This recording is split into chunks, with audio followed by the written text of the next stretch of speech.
주신 하나님의 말씀은 역대상 16장 1절로 3절까지 말씀입니다. 하나님의 궤를 메고 들어가서 다윗이 그것을 위하여 친 장막 가운데에 두고 번제와 화목제를 하나님께 드리니라. 다윗이 번제와 화목제를 드리기를 마치고 여호와의 이름으로 백성에게 축복하고 이스라엘 무리 중 남녀를 막론하고 각 사람에게 떡 한 덩이와 야자 열매로 만든 과자와 건 포도로 만든 과자 하나씩을 나누어 주었더라. 아멘. 함께 읽은 이 본문의 말씀을 가지고 말씀이 들어가면 삶의 여유가 생긴다라고 하는 제목을 통하여 함께 은혜를 나누고자 합니다. 여러분, 성도들에겐 자기만의 신앙생활에 도움이 되는 나만의 신앙생활의 팁들이 있습니다.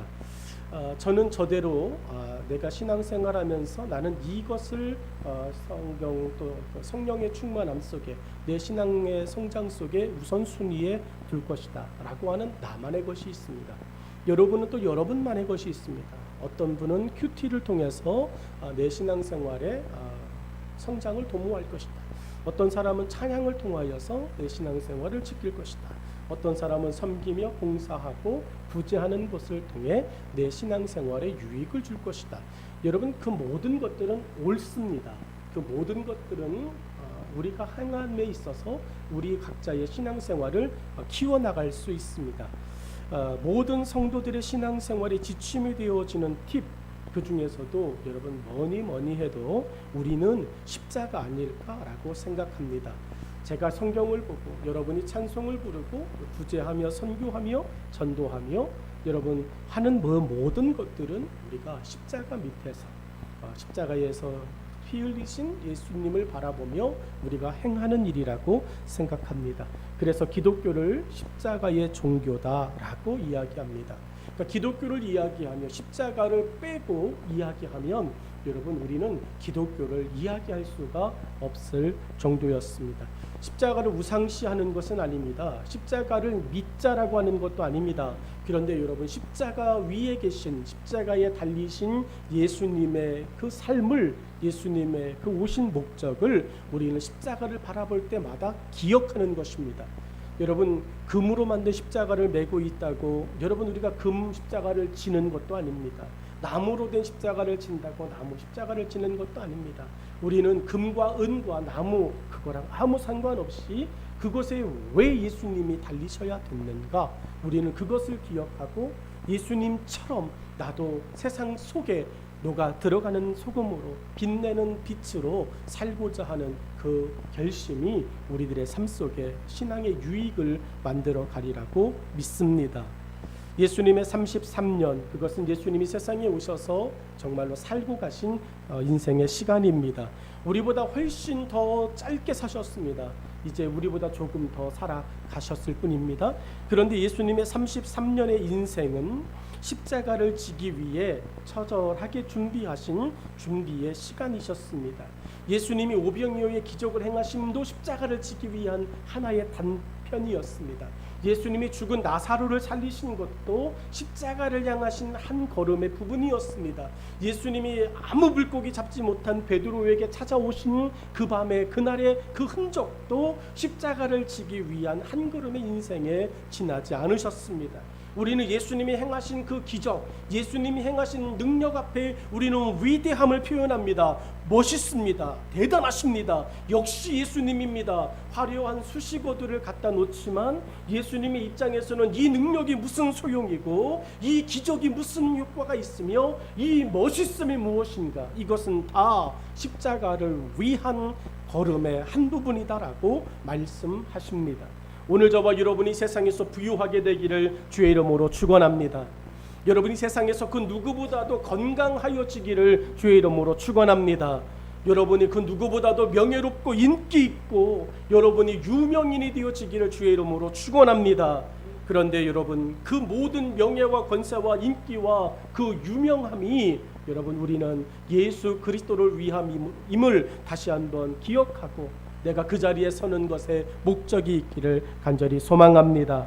우리가 함께 읽은 이 본문의 이야기, 이 시간들 속에서도 말씀과 기도와 전도와 치유와 같은 다양한 일들을 예수님은 우리에게 행하십니다.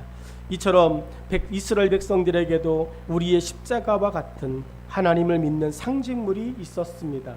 여러분, 이 은혜 시대를 살아가는 우리에게 여러분 법궤는 사라져 버렸지만 십자가가 상징물인 것처럼 십자가가 없었던 구약의 시대의 사람들에게 우리의 십자가와 같은 그 역할을 감당했던 그 상징물, 그것이 법궤였습니다. 그러니까 이스라엘 백성들에게 그 법궤라고 하는 것은 오늘 우리가 십자가를 바라보자라고 말할 만큼 힘들고 어려울 때 법궤를 바라보자 이야기할 정도로 여러분 그들에게는 의미 있는 거였습니다. 법궤는 하나님께서 직접 만드는 법까지 일일이 말씀하실 정도로 의미 있는 것이었습니다.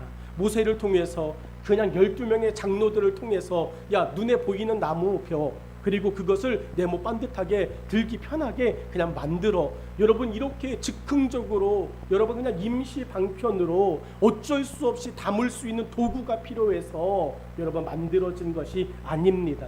오늘 여러분의 인생이 하나님에 의해서 여러분 어쩔 수 없이 임시 방편으로 내 인생은 임시 방편이야, 내 인생은 어쩔 수 없이 만들어진 거야 라고 생각하며 오늘 하루하루를 감사와 은혜와 하나님께 대한 고마움보다 그냥 나는 어쩔 수 없는 인생이로 그냥 하루하루 그냥 살아가는 거야. 이러다가 그냥 어쩔 수 없이 죽으면 어쩔 수 없는 거지. 이렇게 생각하는 좌계감의 삶이 우리에게 있다면 여러분 결코 그러지 않습니다. 하나님의 법궤도 그 척박한 사막에서 하나님은 정성을 다하여 최선을 다하여 하나님의 법궤를 만드심에 하나님은 지시하셨습니다. 하나님의 말씀 없이 법궤가 만들어진 것이 아닙니다. 우리들의 인생이 조금 굴곡져 보입니까? 여러분의 인생이 조금 더 여러분 어려워 보입니까? 힘들어 보입니까? 고단해 보입니까? 이해할 수 없고 여러분 정말로 받아들일 수 없는 환경과 일들과 여러 가지 일들이 펼쳐집니까? 여러분 그렇다고 그 속에 하나님의 개입과 하나님의 또 임재와 하나님의 말씀이 없는 것입니까? 결코 그렇지 않습니다. 여러분 법궤를 만들m에 있어서 하나님은 너무 친절하게 모세에게 이렇게 저렇게 법궤에 대한 계획을 선포하셨습니다. 오늘 저와 여러분이 좀 더디 연근은 대나무라면 어떻게 하시겠어요? 여러분 우리가 다른 사람보다도 조금 더 시간이 필요한 하나님의 작품이라면 어떻게 하겠습니까? 여러분 그냥 막 쓰는 그릇은요 불 속에 들어가지도 않습니다. 막 쓰는 그릇은 흙으로 대충 빚어서 그냥 햇볕에 말려서 여러분 쓰면 됩니다. 그리고 버리면 됩니다. 여러분 그런데 정말 귀하게 쓰는 그릇은 결코 그렇지 않습니다. 물부터 그리고 흙부터 여러분 정성껏 준비합니다. 그러니 오래 걸리는 거예요. 그러니 오랜 시간이 필요한 것입니다.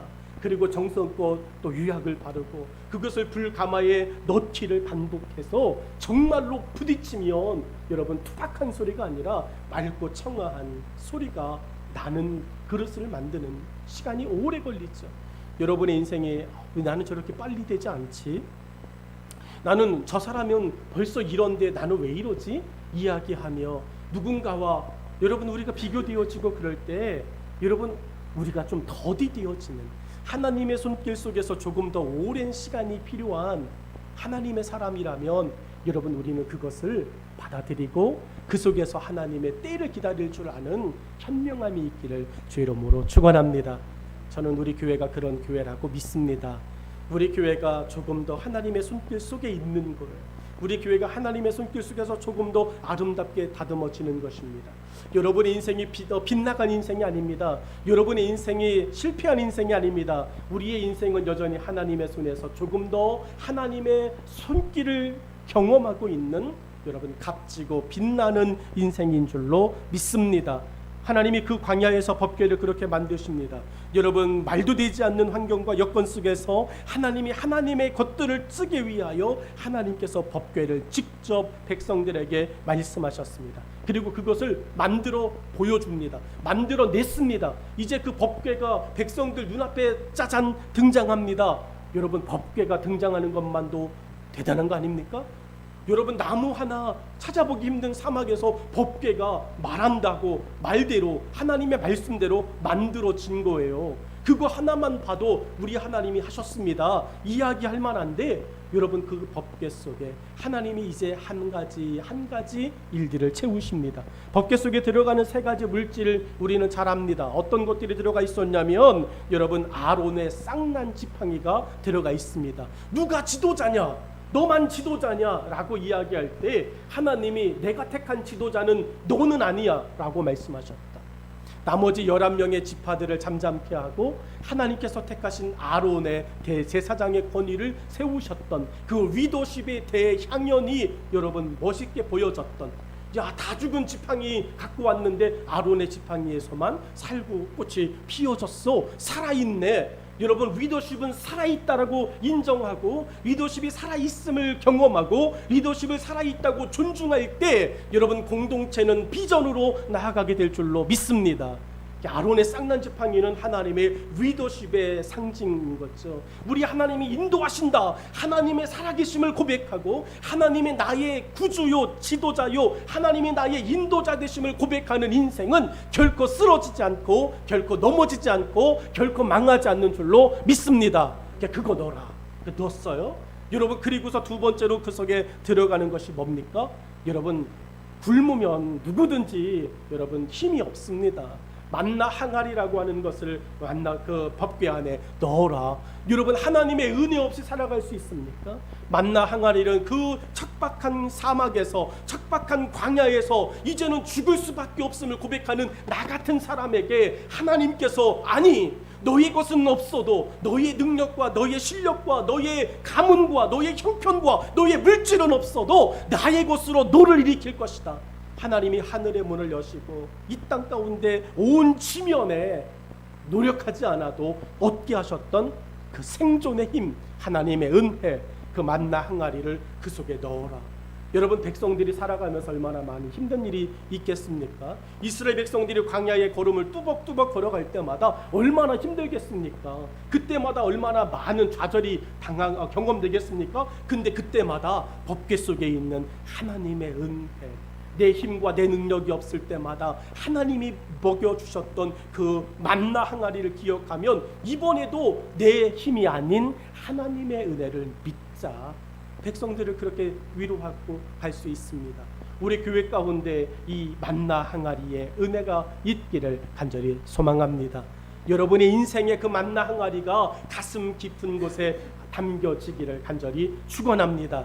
여러분이 가지고 있는 것의 부족함이 고백되어질 때마다 내 가슴에 있는 하나님의 만나 항아리를 생각하고 열어보면서, 주님, 내게 주의 은혜가 있습니다. 주님, 내게 하나님의 은혜가 있습니다. 지금 내가 가지고 있는 내 것은 다 이제 비어졌지만 하나님의 것은 여전히 새롭습니다. 여러분, 그렇게 고백하며 저와 여러분이 오늘도 살아가기를 간절히 축원합니다. 여러분, 이제 하나님께서 그 속에 이제 마지막의 물질을 이제 하나 넣어 주시는데, 여러분, 십계명 돌판입니다. 만나 항아리 속에는 여러분 아론의 쌍난 지팡이, 만나 항아리, 그리고 십계명 돌판이 들어가 있습니다. 여러분, 십계명 돌판이 그들 가운데 있습니다. 여러분, 이 십계명 돌판은 그 누구도 받아본 적이 없습니다. 그 어떤 나라도 십계명 돌판을 받은 적이 없습니다. 무슨 말이냐면 하나님께서 너희는 내 백성이다 라고 하는 하나님의 약속, 하나님의 보증 증거, 보증 수표, 이것을 십계명 돌판은 우리에게 말씀합니다. 이렇게 해라 라고 하는 거죠. 너희가 이렇게 하면 나는 너희의 하나님이 될 것이다 라고 말씀하셨습니다. 백성들이 그 법궤를 들고 갈 때마다 백성들은 여러분 힘이 납니다. 법궤를 볼 때마다 백성들은 마음이 하나가 되어집니다. 하나님을 증명할 수 있는, 하나님의 능력을 말할 수 있는 그 법궤, 그것이 이스라엘 백성들 가운데 더 서 있습니다. 그런데 이 법궤가 어이없게도 전쟁터에 나갔다가 빼앗겨버리고 말았습니다. 하나님의 법궤도 빼앗기는가? 하나님의 능력, 하나님의 은혜, 하나님의 말씀이 담겨져 있는 그 법궤도 빼앗기는가? 여러분, 빼앗겨요. 빼앗깁니다. 왜 빼앗기죠? 우리가 지키지 못하면 빼앗기는 것입니다. 여러분, 하나님의 말씀대로 살지 않으면 빼앗기는 것입니다. 내가 예수 믿는 집에서 태어났어도 여러분, 정말로 내가 내 믿음을 지키지 않으면 여러분, 우리 집안과 아무 상관없이 나는 얼마든지 세상 사람이 될 수 있습니다. 그래서 여러분에게 주신 하나님의 믿음, 여러분 많이 주신 하나님의 그 생명의 말씀을 견고히 지키시기를 간절히 축원합니다. 여러분, 우리는 이렇게 종종 이야기합니다. 우리 아빠가 목사님이야, 우리 아빠가 장로님이야, 우리 어머님이 권사님이야. 여러분, 목사님, 장로님, 권사님, 집사님, 선교사님 다 소용없습니다.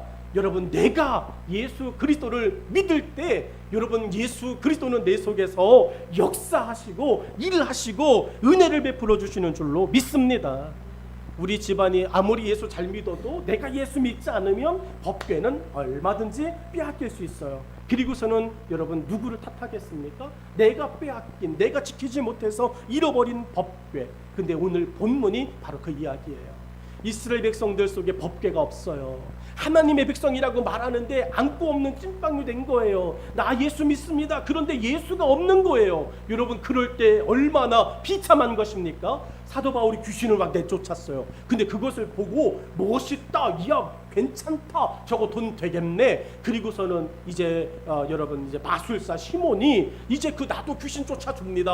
우리 집에도 오세요. 여러분, 그 마술사 시몬이 귀신을 쫓아내주려고 하지만 여러분, 그 귀신이 야, 내가 예수도 알아, 내가 베드로도 알아, 내가 바울도 알아, 근데 넌 뭐야? 이렇게 이야기하고 그 마술사 시몬을 여러분 갈기갈기 이제 막 희롱하고 찢고 막 그렇게 하는 일이 벌어졌었어요. 여러분, 그것이 우리의 모습 아닙니까? 예수는 믿는다고, 우리 집이 몇 대째 예수 믿는 집이라고 이야기하는데 설령 내 속에 예수가 없는 것. 여러분, 내 안에 정말 예수가 없는 것을 보게 되어집니다.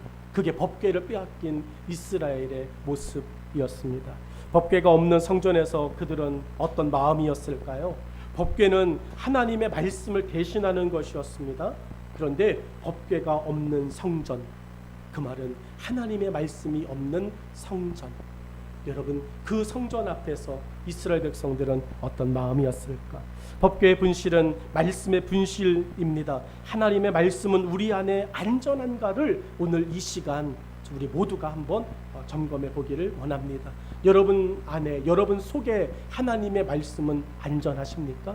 첫 번째로 하나님의 말씀을 맞이하는 자가 되십시오. 하나님의 말씀의 안전함을 경험하고 있지 못하다면 내 속에 하나님의 말씀이 안전하지 못하다라고 여러분 느낌이 된다면 오늘 하나님의 말씀을 맞이하는 여러분 되기를 주의 이름으로 축원합니다. 1절과 2절의 말씀을 우리 같이 한번 읽어보도록 하겠습니다. 같이 읽겠습니다. 시작. 하나님의 궤를 메고 들어가서 다윗이 그것을 위하여 친 장막 가운데에 두고 번제와 화목제를 하나님께 드리니라. 다윗이 번제와 화목제 드리기를 마치고 여호와의 이름으로 백성에게 축복하고. 아멘. 여러분, 오늘 다윗이 분명히 전쟁에 나가서 다윗이 빼앗긴 게 아닙니다. 홈리와 비느하스라고 하는 엘리 제사장의 두 아들이 여러분 하나님의 법궤를 자기들의 생각대로 메고 나갔습니다. 그리고 전쟁에서 패하였습니다. 여러분, 멋있는 전리품을 가져왔습니다. 다른 나라 그 블레셋은 그 법궤를 빼앗아 온과 동시에 야, 끝났어, 하나님이 저들을 버렸어라고 희롱하고 조롱하기 시작했습니다. 이제 더 이상 이스라엘 땅에는 하나님의 말씀이 없습니다. 더 이상 이스라엘 땅에는 하나님의 그 은혜를 상징할 수 있는 법궤가 존재하지 않습니다. 그런데 오늘 다윗이 아니지, 우리는 비록 빼앗겼을지 몰라, 우리 생각대로 해서 내 계획대로 내 마음대로 해서 우리 신앙이 무너졌을지는 몰라, 그러나 여전히 하나님은 우리 하나님이신 거야. 우리 하나님께로 돌아가자. 왜 우리가 실패하고 왜 우리가 무너졌는지를 돌아보자. 우리가 잘못한 게 무엇인지를 좀 생각하자. 그리고 여호와께 돌아가자 라고 백성들에게 이야기합니다. 하나님의 말씀을 저버린 것, 하나님의 말씀에 순종하지 못한 것, 그것이 우리의 문제였어 고백하게 하였습니다. 그리고 다윗은 하나님의 말씀대로, 다윗은 하나님의 뜻을 따라 여러분 하나님의 말씀에 순종함으로 전쟁을 행하고 나아갑니다. 하나님이 다윗에게 축복하셨습니다. 다윗이 어디로 가든지 형통케 하셨더라. 다윗이 전쟁하며 나아갈 때마다 하나님은 이기게 하셨습니다. 말씀을 붙잡고 나아가는 사람, 그 사람에게는 하나님의 승리가 있는 줄로 믿습니다. 오늘 하나님의 말씀을 맞이하는 자가 되라고 하는 다윗의 이 말 속에 1절과 2절 속에 우리는 다윗의 의미심장한 영적 메시지 3개를 들어볼 수 있습니다. 첫 번째가 말씀에 대한 수고를 다하라 라고 하는 말씀입니다. 말씀에 대한 수고를 다하라. 기억하십시오. 말씀에 대한 수고를 다하라. 설교를 준비하는 것은 하나님의 말씀에 대한 수고를 다하는 것입니다. 저는 이 말씀을 준비하기 위해서 여러분 말씀을 쓰고 말씀을 묵상하고 말씀을 정리하고 그러며 이 말씀에 대한 수고를 다 합니다. 그런데 여러분은 이 말씀을 들을 30분, 40분의 시간 동안 여러분 이 말씀을 듣고자 하는 말씀에 대한 수고가 없으면 이 말씀은 여러분 허공을 울리는 꽹과리에 지나지 않습니다. 하나님의 말씀은 살아있는 줄로 믿습니다. 하나님의 말씀은 여러분을 변화시키는 줄로 믿습니다. 그러니 말씀을 들을 때 말씀을 맞이한다라고 하는 말이 무엇이냐? 내가 하나님의 말씀에 대하여 수고하겠다. 하나님 정리되어진 하나님의 종을 통하여 하나님이 선포코자 하시고 정리하여 놓으신 저 말씀에 내가 수고함을 갖겠습니다. 듣고 그 말씀을 화답하며 그 말씀 속에 네 믿음을 두겠습니다. 그럴 때 여러분의 삶에 이 말씀은 살아 역사하게 될 줄로 믿습니다. 여러분 말씀에 대한 수고를 다하라. 이 말 속에 다윗은 이렇게 고백했습니다. 하나님의 궤를 뭐요? 메고요. 하나님의 궤를 누군가에게 맡기고가 아닙니다. 오늘 여러분에게 주시는 하나님의 말씀을 여러분이 메고 움직이고 여러분이 하나님의 말씀을 메고 살아가는 하나님의 사람들 되기를 간절히 소망합니다. 말씀은 살아있습니다. 들어오면 역사합니다. 말씀은 살아있기 때문에 우리 속에 들어오면 우리를 변화시킵니다. 우리의 가슴을 뛰게 하든지 우리의 가슴을 울게 하든지 우리의 심령을 변화시키고 우리를 새롭게 하십니다. 히브리서 4장 12절 말씀을 보니까 하나님의 말씀은 살아있다라고 말씀합니다. 그러니까 짧습니다. 하나님의 말씀은 살아있습니다. 활력이 있습니다. 하나님의 말씀에 대한 정의가 뭐냐? 하나님의 말씀은 살았고 활력이 있다라고 하는 것입니다. 살아있는데 여러분 기운 없지는 않습니다. 살아있는 것은 조금이라도 움직입니다. 살아있는 것은 조금이라도 꿈틀거립니다. 그 조금의 꿈틀거림 속에 땅이 뒤집어지고 그 뒤집어진 땅 속에 씨앗이 들어가면 씨앗은 뿌리를 내리게 되어집니다. 오늘 여러분이 예수 그리스도를 믿음에 살아있다면 조금의 몸부림을 칠 수 있는 하나님의 말씀을 들음에 내가 수고하겠다 몸부림을 칠 때 여러분에게는 딱딱한 땅, 여러분의 굳은 마음의 심령의 땅들이 조금의 변화가 생기고 그 속에 생명의 씨앗이 담겨지게 되기를 간절히 축원합니다. 살아있다는 말은 우리가 말씀과 다른 삶을 살 때 가차없이 우리를 말씀에 합당한 사람으로 다듬는다는 의미입니다.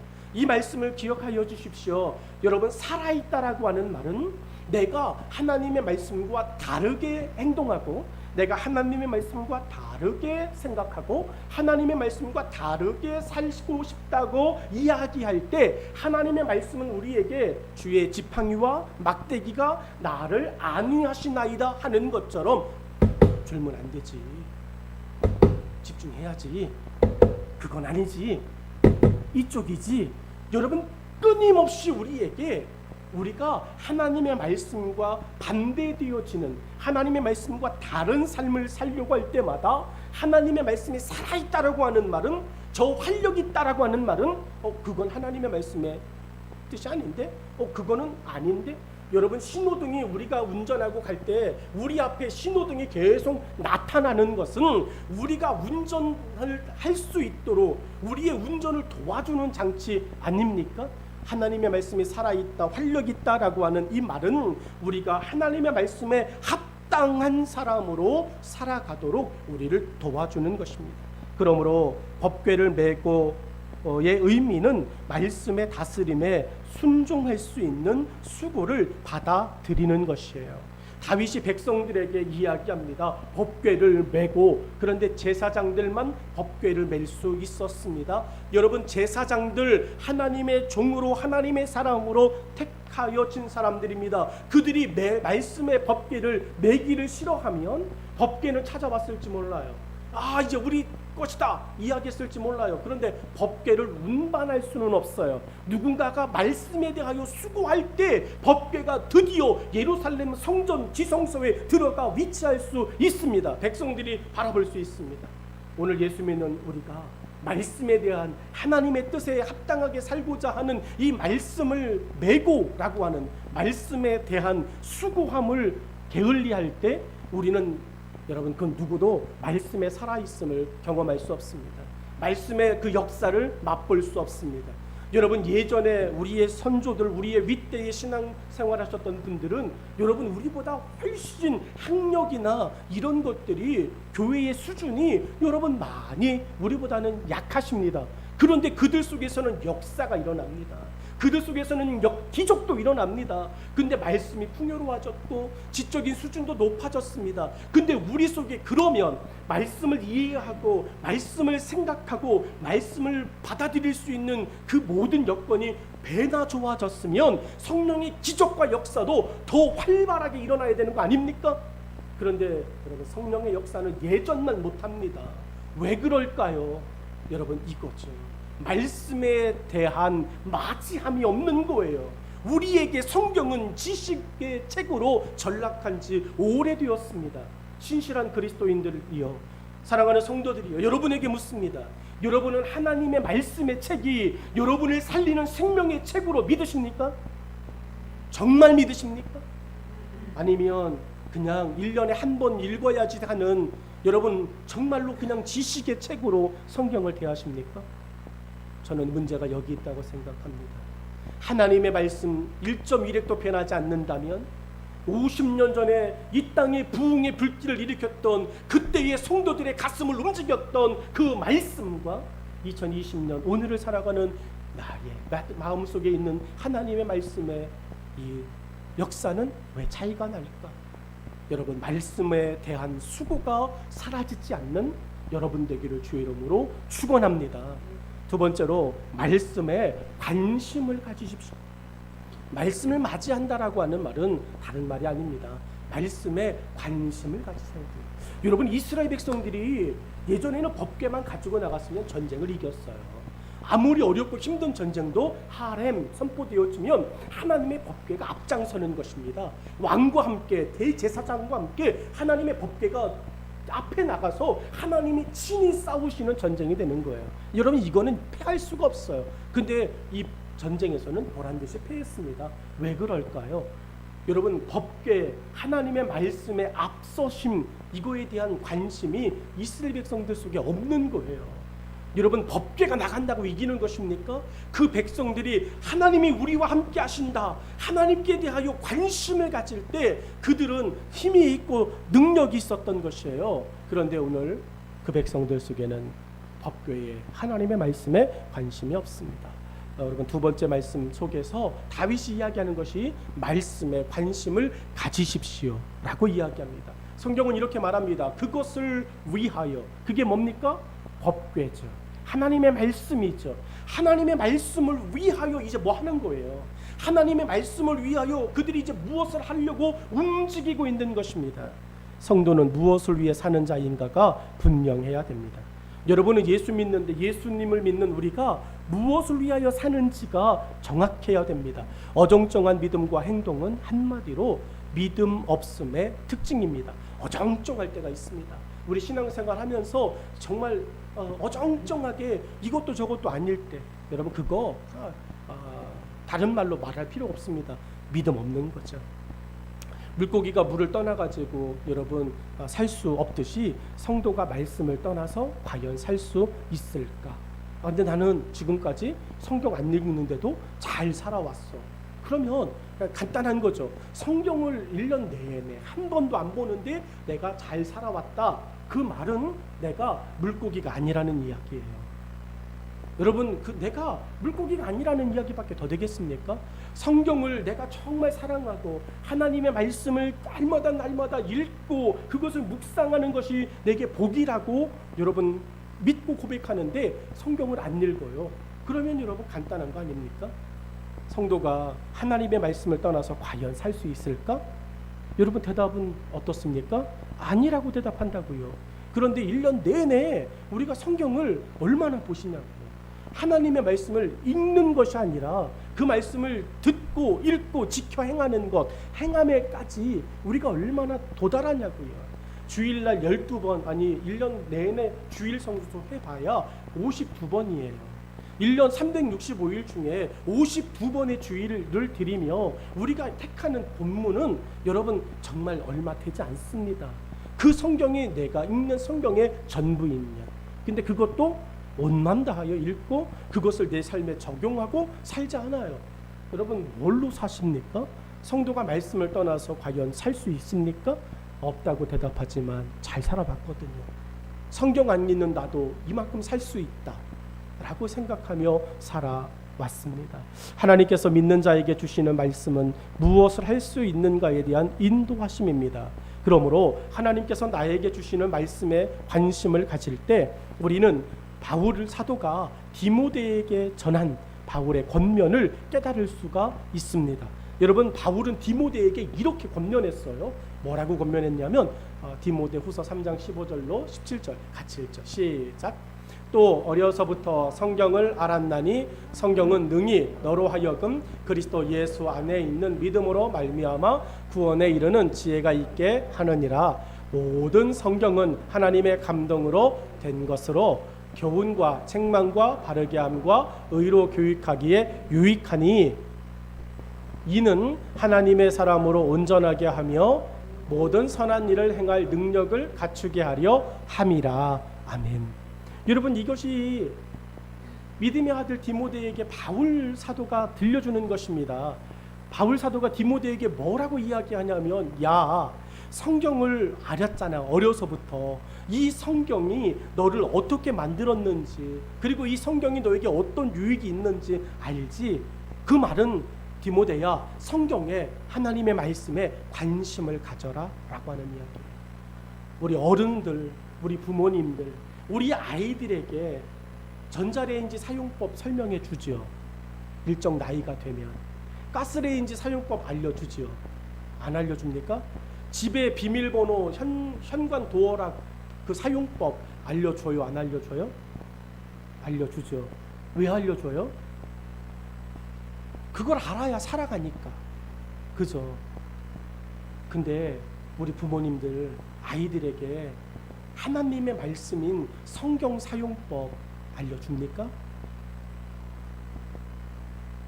여러분 성경에 대하여서 우리 어른 부모님들이 우리 아이들에게 우리 자녀 세대들에게 하나님의 말씀에 대하여서 관심을 갖게 알려줍니까? 여러분 우리 자녀들이 새로운 기계를 하나 사잖아요. 집에 계시는 부모님을 위해서 안마기를 사거나 또 무슨 뭐 청소기를 하나 사거나 그래서 이제 갖다가 배달시켜 드리잖아요. 그러면 그걸로 끝났죠. 나머지는 그분이 알아서 하셔야 되죠. 부모님이 고치든 고장내키든 부모님이 이제 솔선수범으로 자가 터득하시며 사용하셔야 되죠. 그래요? 어떻게 하시죠? 너무 친절하죠? 아빠 이거는 이거야. 엄마 이건 이거야. 그렇게 설명 안 하십니까? 왜 그래요? 안 해요? 뭐가 잘못된 거죠? 세상 살아가는 필요한 물품들에 있어서는 너무 친절하게 설명해 줘요. 하나님 나라 위에 살아가는 하늘나라의 방법에 대해서는 우리 어른이든 우리 아이들이든에게 설명해 주지 않아요. 그 말은 하나님의 말씀에 관심을 갖게 하는 것들에 대한 다양한 방법들을 우리는 안 합니다. 우리 아이들이 성경을 읽을 수 있도록 성경에 관심을 갖게 하도록 우리가 그 말씀을 맞이하는 것에 대하여 우리가 조금 더 관심 두기를 간절히 축원합니다. 여러분 오늘 다윗이 그 말씀에 관심을 두게 하는 방법을 생각해냈어요. 여기까지만 우리 함께 은혜를 좀 나누죠. 세 번째가 말씀을 맞이하는 자가 되라라고 하는 다윗의 이야기가 뭐냐면 오늘 함께 읽은 1절과 2절의 말씀 속에서 이런 말씀이 등장합니다. 가운데 두고. 뭘 가운데 두라는 거예요?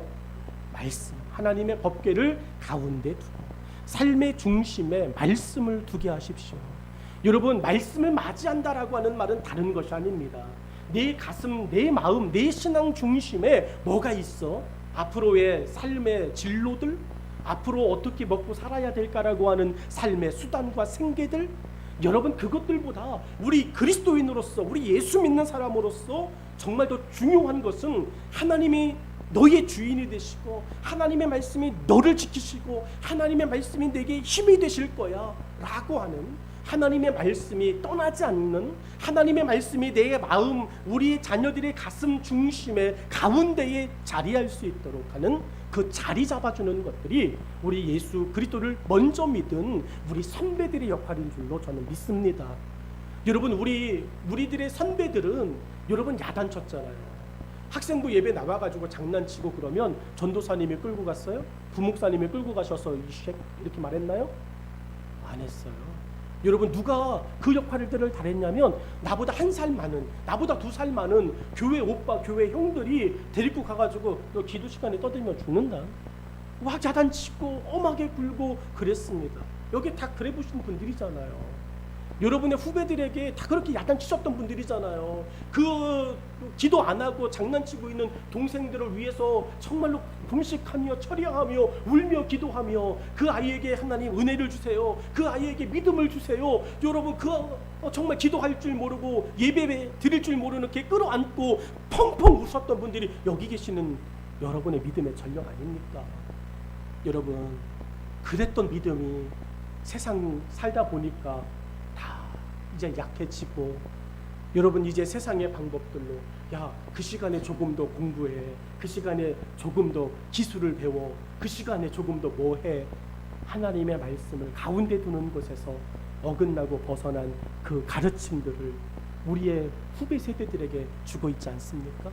여러분, 오늘 우리 교회 가운데 하나님이 너무 귀한 말씀을 주고 계시죠.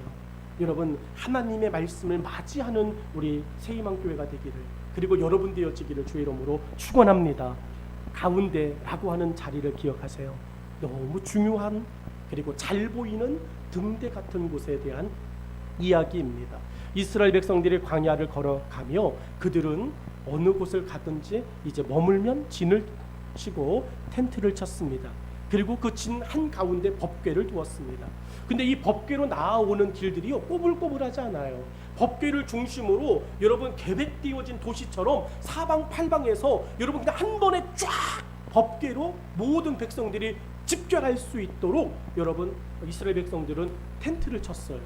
여러분 250만 명이 텐트를 치면 조금 삐뚤삐뚤 해가지고 나중에 가다 보면 법궤로 나아오는 길들이 여러분 뒤엉키고 그럴 수 있는데, 여러분 이게 아니에요. 생각해 보세요. 가운데 법궤가 딱 있습니다. 그리고 여러분 이스라엘 12지파, 그 12지파의 길이 하나로 여러분 쫙 통일되어져서 어느 곳에든지 법궤가 보이는, 여러분 그 텐트를 친 장면을 한번 생각해 보세요. 얼마나 멋있습니까? 얼마나 웅장합니까? 그들이 어느 곳에든지 하나님의 법궤를 바라볼 수 있고 하나님의 법궤로 뛰어올 수 있습니다. 그게 가운데예요. 여러분에게 인생의 고비가 있고, 여러분에게 인생의 어려움이 있고 좌절이 있고 정말 힘든 시간들이 있을 때 여러분 언제든지 여러분의 가슴속에 담겨진, 그리고 여러분의 그 사랑과 은혜가 있고 하나님을 기억할 만한 말씀이 있는 교회로 여러분이 한달음에 달려올 수 있는 그런 마음의 길이 있기를 주의 이름으로 축원합니다. 중심이 흔들리면 좌우로 쓰러지더라고요. 그러므로 하나님의 말씀을 중심에 두면 치우칠 일이 없어져 평안을 누리게 됩니다. 이 평안을 예수님은 이렇게 우리에게 말씀하셨어요. 요한복음 8장 32절 다 알죠? 같이 한번 읽죠. 시작. 진리를 알지니 진리가 너희를 자유하게 하리라. 아멘. 본문의 백성들도 마찬가지. 하나님의 말씀을 받아들이는 자가 되었을 때 그들의 삶에서 매우 중요한 일들이 기쁨과 자발적인 예배드림이 회복되기 시작했어요. 1절과 2절 속에서요, 우리가 그냥 스쳐 지나오고 만 것이 있는데 다윗이 그 백성들 속에 1절도 2절도 이렇게 말합니다. 번제와 화목제를 하나님께 드리니라. 말씀이 그들 속에 맞아지고 나니까, 말씀이 그들 속에 들어오고 나니까 그 백성들이 하나님께 번제를 드립니다. 매일. 그리고 하나님 앞에 화목제를 드립니다. 하나님과 좀 불편한 것이 있을 때 여러분, 매일의 예배가 회복되어졌어요. 말씀이 들어오면, 하나님의 말씀이 여러분을 주장하면 여러분의 매일의 삶은 예배의 삶이 될 줄로 믿습니다. 여러분, 이번 일주일 여러분의 삶 속에 답답함이 있을 때 하나님의 말씀을 의지하고 그 말씀을 마음에 맞이하여 여러분의 예배가 더욱더 향기로운 예배로 발전하고 성숙하여지기를 간절히 축원합니다. 기도하겠습니다.